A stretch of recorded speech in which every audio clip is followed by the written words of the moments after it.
चलिए अब आगे बढ़ते हैं और बड़ी खबर का रुख कर लेते हैं। दिल्ली से बड़ी खबर सामने आ रही है। आज से प्रॉपर्टी खरीदना और बेचना दोनों ही महंगा हो गया है। केजरीवाल सरकार ने सर्किल रेट पर छूट को खत्म कर दिया है। सरकार ने सर्किल रेट पर दी गई 20% की छूट को आगे नहीं बढ़ाया है और अब पुरानी दरों पर पंजीकरण स्टैंप शुल्क देना होगा। तो अब प्रॉपर्टी खरीदना दिल्ली में और बेचना दोनों ही महंगा हो गया है।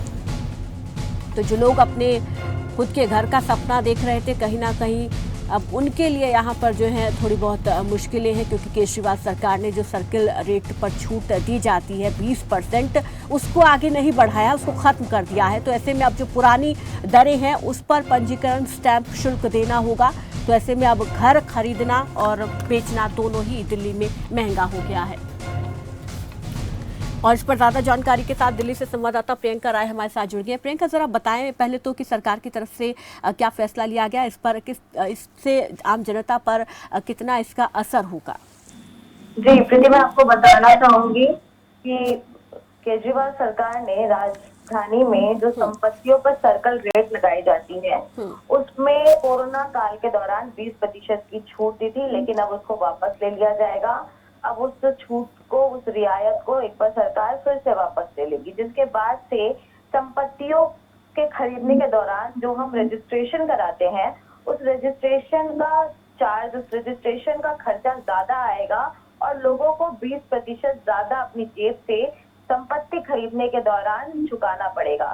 दिल्ली में केजरीवाल सरकार ने 2021 के अप्रैल से इस छूट को आम जनता को दिया था, जो सितंबर 2021 तक घोषित की गई थी, लेकिन एक बार उसको फिर से बढ़ा दिया गया था और जून 2022 तक इस सर्किल रेट पर छूट दी जा रही थी। लेकिन अब क्योंकि कोरोना काल से हम कहीं ना कहीं उबर रहे हैं, एक बार फिर से जिंदगी और अर्थव्यवस्था पटरी पे आ रही है, जिसको देखते हुए संपत्ति के खरीद पर ये जो सर्किट रेट पर छूट दी जा रही थी, उस सर्किट रेट की छूट को वापस ले लिया गया है और आज से 20% ज्यादा लोगों को चुकाना पड़ेगा। तो केजरीवाल सरकार ने ये साफ कर दिया है कि क्योंकि एक बार फिर से अर्थव्यवस्था को पटरी पे लाना है और कहीं ना कहीं अर्थव्यवस्था को मजबूत करना है, जिसको देखते हुए ये फैसला काफी अहम है, लेकिन आम जनता की जेब पर भारी भी है, क्योंकि आम जनता को अब घर खरीदना हो या नए व्यवसाय के लिए चीजें खरीदनी हो या फिर कोई इंडस्ट्रियल प्रोजेक्ट के लिए भी कुछ खरीदना हो, रजिस्ट्रेशन के दौरान उनको 20% ज्यादा अपने जेब से चुकाना पड़ेगा। प्रीति, तो अब जिस तरीके से सरकार की तरफ से बड़ा फैसला लिया गया, ऐसे में इसमें जो प्रॉपर्टी डीलर्स हैं, बिल्डर्स हैं, क्या उन पर भी किसी प्रकार का कोई इम्पैक्ट इस पर पड़ेगा? और ऐसे में जो आम लोग हैं उनकी क्या कुछ प्रतिक्रियाएं इस फैसले के बाद यहाँ पर सामने आई है?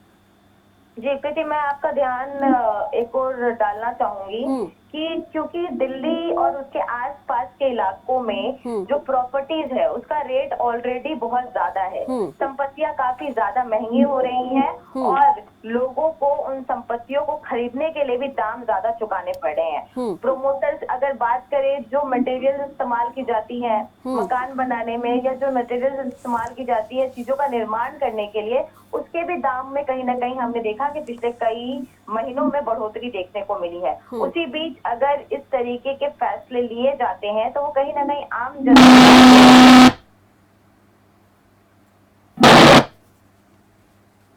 सरकार के पक्ष में देखा जाए और अगर लॉन्ग टर्म गेन की बात की जाए तो 20% छूट जो दी जा रही थी उस पैसे से सरकार के कोष में आम जनता के जेब से पैसे जाएंगे और कहीं ना कहीं उन्हीं पैसों का इस्तेमाल करते हुए आम जनता के हित में ही सरकार काम करेगी। तो ये लॉन्ग टर्म गेन के हिसाब से सही हो सकता है। अगर बात करें रजिस्ट्रेशन चार्ज की और आम जनता की, तो कहीं ना कहीं अर्थव्यवस्था को पटरी पर लाना भी जरूरी है प्रीति, जिसको देखते हुए ये कदम आम जनता वेलकम भी कर रही है और लोग समझते हैं कि ये जो रियायत पहले 30 सितंबर तक दी गई थी, इसको बढ़ाकर, अवधि को बढ़ाकर 30 जून 2022 किया गया। ये अपने आप में ही आम जनता के लिए सरकार की ओर से सौगात थी और एक बार फिर पटरी पर लौटती हुई अर्थव्यवस्था को देखते हुए और आगे अर्थव्यवस्था को मजबूत करने के लिए सरकार ने ही कदम उठाया है। जी शुक्रिया प्रियंका, हमारे साथ जुड़ने के लिए, इस तमाम जानकारी के लिए। तो कहीं ना कहीं इस पैसे का जो इस्तेमाल है वो आम जनता के हित में ही किया जाएगा। जो शुल्क के तौर पर सरकार को मिलेगा उसका इस्तेमाल जनता के हित में किया जाएगा। तो लोग इस चीज़ को देख भी रहे हैं, समझ भी रहे हैं, क्योंकि और तमाम तरीके की जो फ्री सुविधाएं हैं वो ज़रूर यहाँ पर केजरीवाल सरकार दे रही है। तो कहीं ना कहीं रेवेन्यू जनरेट सरकार को और चीज़ों से करना है। तो यहाँ पर जो सर्किल रेट में छूट दी जाती थी 20% की, उसको अब सरकार ने यहाँ पर ख़त्म कर दिया है। तो पुरानी दरों पर पंजीकरण स्टैंप पर अब यहाँ पर शुल्क देना होगा। चलिए फिलहाल यहाँ रुक रहे, छोटे से ब्रेक के लिए फौरन लौटेंगे।